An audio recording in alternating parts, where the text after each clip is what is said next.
Расте притисокот кон машинскиот персонал во железници да се врати на работа откако тие веќе четврти ден не управуваат со возовите, револтирани поради глувиот однос од менаџментот. Министерот за транспорт им се закани ако веднаш не почнат да возат, менаџментот слободно може да им даде отказ. Тој рече дека не прифаќаат никакви уцени, бидејќи досега машиновозачите имале сериозни па и поголеми примања за разлика од многу други работници. Министерот ги обвини работниците дека поради нив сообраќајот бил во загуба.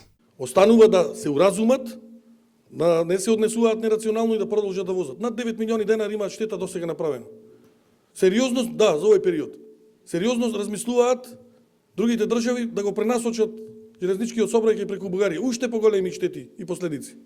Така да, уште еден апел да се вратат, бидејќи овој штрајк е незаконски. Наспроти изјавата на Сугаревски дека владата нема да трпи уцени, машиновозачите велат дека трпат уценувања. Пред камерата на Алфа се пожалие дека менаџментот им се заканил дека ќе ги избрка од работа ако веднаш не почнат да возат. Беа повикувани колегите еден по еден како на обвинителна клупа да седнат и да дадат изјава дали ќе оди на работа или му следува отказно решение да си го земе. Ова е многу ниско.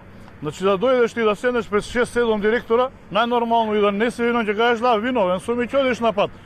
Они не размислуваат како после оди на пат, под стрес.